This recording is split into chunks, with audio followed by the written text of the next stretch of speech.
Hi, my name's Frank. I'm the business manager here at Classic Harley-Davidson. I've worked here about 6.5 years now. Been riding motorcycles since I was 16. I love this place. I am going to be bringing you a new video series from Classic Harley-Davidson called Featured Bike of the Week. This week, we are going to be focusing on this 2016 Lowrider Special. It's got a few upgrades. It's not bone stock. Let's talk about it.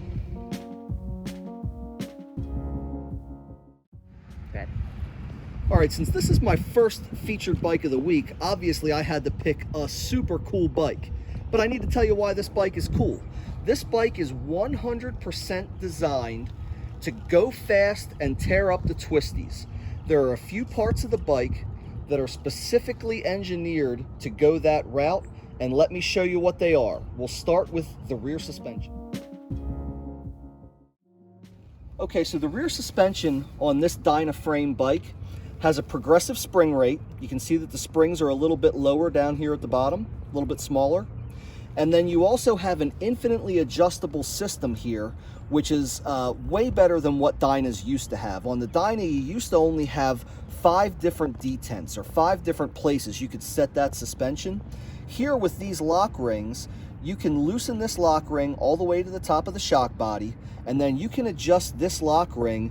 You can't really see it too well in the video, but all the way down here are the bottom threads for this. So you can set this anywhere from here to get an infinite amount of adjustment for the rider weight, the conditions that you're riding in, and the feel that you like as a rider. So if you want something that's a little bit more firm and you don't feel any kind of bounce or steering wobble when you're going super fast through a corner, you can get that. If you need to soften it up because you're going on a little bit longer ride, or maybe you're putting somebody on the back, you can do that as well. Okay, so now we've moved around to the front of the bike where you can see we have dual front rotors on the motorcycle, here and here.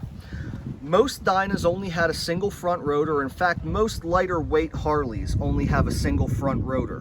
When you get the dual front rotor in there, not only do you have more braking power, but you also have a better feel at the lever. So when you want to do a nice fast corner, you want to trail brake a little bit, you can use 1, maybe 2 fingers, get a really nice feel on that brake and get exactly the perfect brake pressure that you're looking for that riding situation. Then when we move up here to the handlebars, you'll see we have a drag handlebar on here. Super important on a motorcycle like this. I know ape hangers look cool. I know lots of people say that they're the most comfortable thing ever. But I can guarantee you, for control in speed and cornering, a nice drag bar with your arms down and in is the way to get that control.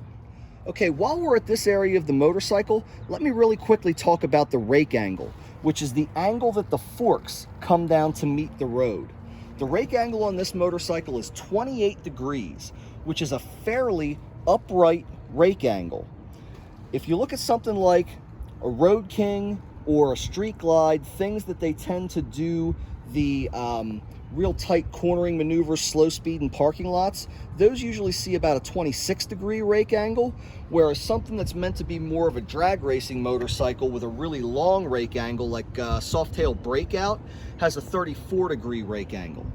The upright rake angle on this motorcycle means that you're going to get way better handling when you're going at high speeds in corners.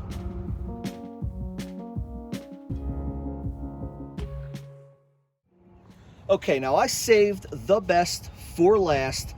Let's talk about what we've got going on right here in the center of the bike. Let's talk about this motor. When this bike was originally produced, it came with the Screamin' Eagle 110 motor, which was the stock twin cam motor that came on all CVO motorcycles up until 2017 when we released the Milwaukee-Eight. So this started with one of the biggest stock production motors that we ever made. But this bike got taken a step farther. You can see here, Screamin' Eagle 117 upgrade kit in this motor. So this is a super low miles bike. It's so low in mileage, in fact, that we haven't even been able to run it on the dyno yet. We want to make sure there's 1,000 miles before we take this sucker up the red line. However, From other motorcycles that we've done with this motor, we expect to see around 116 horsepower at about 5,700 RPMs, and we expect to see 125 foot-pounds of torque at around 4,700 RPMs. Those are monster numbers for a motorcycle that's only going to weigh in around 700 pounds.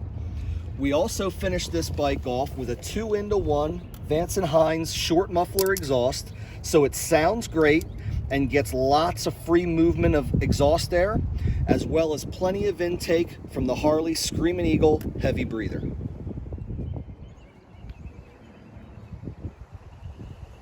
I hope you enjoyed my featured bike of the week.